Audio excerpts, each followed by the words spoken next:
right, well, let me close my door. You might see my legs. All right. We got Oh, I gotta allow you to record this. Yeah, we hold got on. Got it. Yeah, got it. Yeah, we're doing I got it. I got it. an impromptu conversation with Jeff Bosy.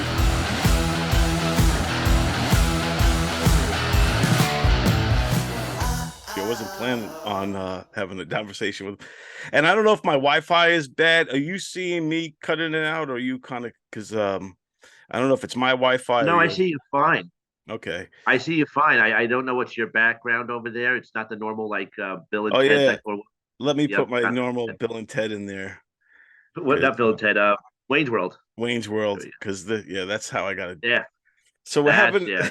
an impromptu conversation with Jeff Bosy, and I think it's important that I have this conversation with you, Jeff, because I've heard through the grapevine that your last performance was on New Year's Eve, where you performed at the Giggle Room, and that was your last stand-up comedy performance.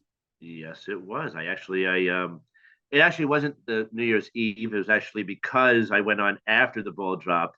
It was actually New Year's Day, if you think about it, if you get technical. So I New started Year's. off the year with quitting. So was that your resolution that I will no longer do stand-up comedy? It's not. I don't think it's not as far as for not to deal with. How about this? Not be involved with comedy. Just grabbing the mic and standing on stage. I'm enjoying doing the murder mysteries. I'm enjoying I mean, like, and hopefully, once again, like a little, like, if Comic Sans blossoms, Hey, it's I, working. We're working on it. you know, Let's see, I can watch. You're working? Where is he? I don't know where he is. Listen to me, Tinkerbell. Where is he? I don't know where he is. but I mean, like I said, I've done it, and I actually went ahead and the page that I have, the Long Island Comedy Scene page, where everyone goes to. It was a hoot to go ahead and watch the person who took over the page get I guess what was it, some flack, because I had a whole bunch, like, you had all the company go, "You're not my real dad. Who is this person?" Or, "You must wear a fedora in order to run this page." Wow, that's right. So you ran aside from being a stand-up comedian for a couple of years now, what did it be, 4 or 5 years in? Yeah. You also ran, and you were a big supporter of the Long Island comedy scene, and you ran a page called Long Island Comedy scene, Comedy Scene.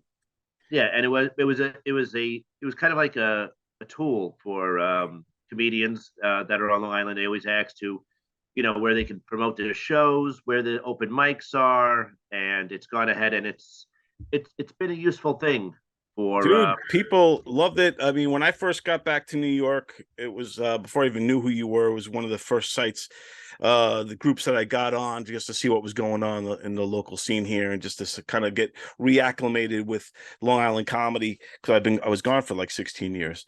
right. And then then when I met you, I didn't realize you were the love child behind it, or or the daddy mama of that Yeah. particular thing.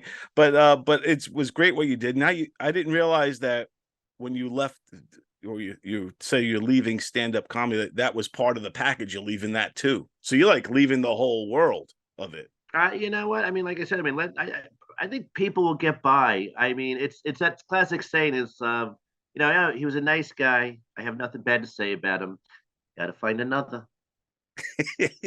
So, but I'm not. Listen, I will be around. People will see me. I'm not dead. no, I Uh, know you're still going to be. I know you love comedy, but just tell me what went into the decision making for you to just say, you know what, I've done this. I'm okay. done, and I'm done with it. Uh, I mean, it's like how do I put this? The indoor discussions that go on within the scene, and you've heard them. They there's a lot of just unsavory people that just really shouldn't be holding a mic, and they are out there going up on stage thinking that they've done their Netflix special, they performed all around the world, and and they're only delusional in their own world. I believe that some of these people need to weed themselves out, pass on, and dissipate. I can't. There's a there's just not the yearn to want to go ahead and help these people because they can't help themselves. And it's gotten, I have So to say, we ever since COVID, it's gotten weirder to be in the Long Island comedy scene. It's gotten weirder. I don't know what happened, but you know what? I'm pretty sure everyone will do what they got to do. The strong will survive. The page will keep going. I'm going to monitor it from afar because I put a lot of work into that page.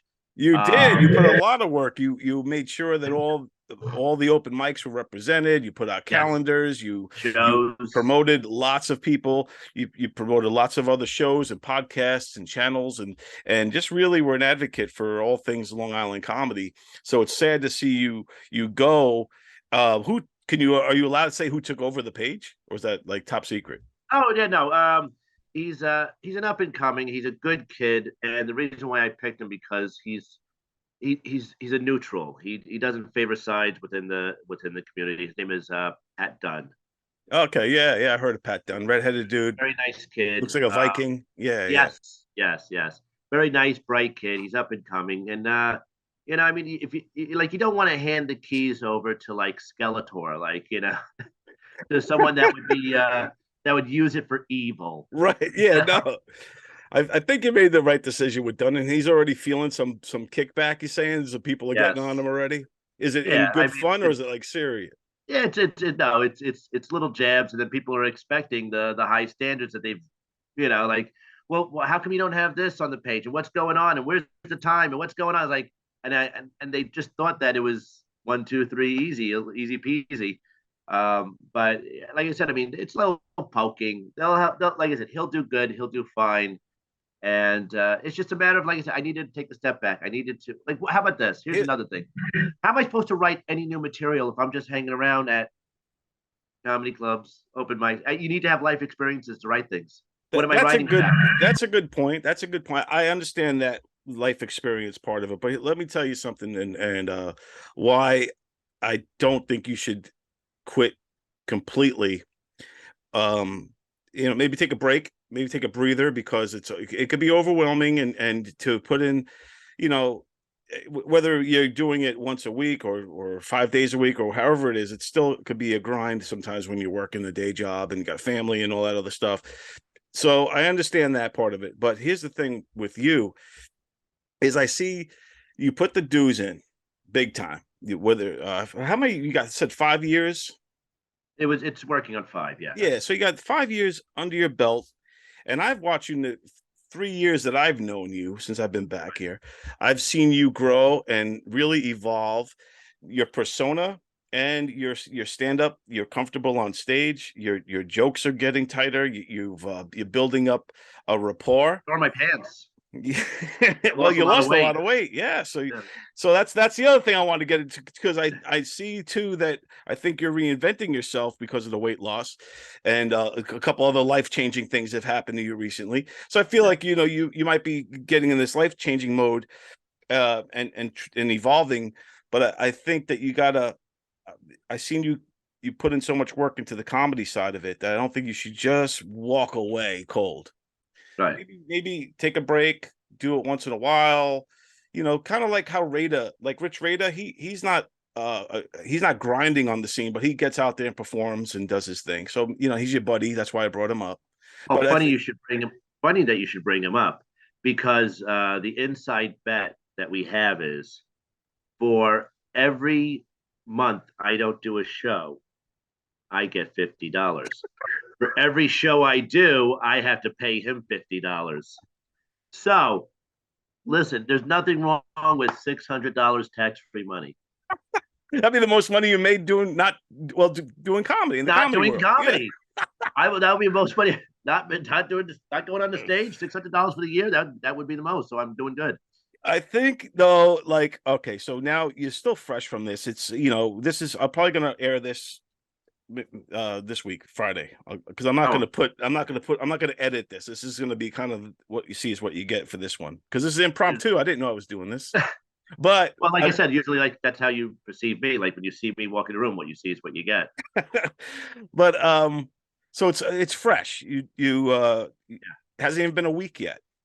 No, it hasn't. Are you how hard is this going to be for you? Like, have you I'm really not thought feeling it any through? withdrawals. It's not like kicking cigarettes. Well, not yet. It's only like I'm saying. Yeah, you're not going to feel like you'll feel when you're going to feel the withdrawal when you start checking up on your page and you start seeing all the activity and all your peers doing it, and you're going to miss because the vibes being around it, the social side of it. There's so many aspects to the comedy world, being in a scene. That's why they call it a scene, and there's so many aspects of walking away from a scene that's going to be, you're going to have withdrawals. And I just don't want to see you go into any depressions or Right. any of that. Well, now the whole thing was, like I said, I mean, I will still show up, hang out. I will go to, maybe I'll stop at one of the mics, or if there is a show going, I could stop by. I could say hello. I could chill and hang out. But it's just as far as to where I go on that stage to grab the mic, that's the one thing that I'm going to refrain from until I go ahead and I write a whole bunch of new stuff and have a new guy up on stage. A little bit of him came out on that New Year's Day show. A little bit. Just a little bit. So you're not done completely. I'm just saying, a little bit came out on New Year's Day. So it's going to be, we'll see what happens. All right, man. All right. Well, I always wish you all the best, Bosy. When I heard the news, I was very upset. I was like, say it ain't so, Jeff Bosy. But I will always be here. I love all you guys. I love DONversations. I love you, Don SILL, all your shows that you've done. Everything, every project except for the time that I lost on Pazuzu.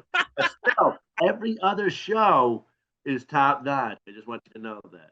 Well, I appreciate that. And like I said, you've been there from the beginning of my governor's comedy, my governor's podcasts journey. Yes. Right from the start. You're one of the first people I met when I went in there. So it's I was just wanting to look out and make sure you're good. And I think I have a feeling you're talking about a different persona and all this stuff. I have a feeling you're going to be back, but with some life experience under your belt and just maybe a little bit stronger. So we'll see how that goes, man. Yes, indeed. I'm rooting for you, buddy. I'm rooting for me too.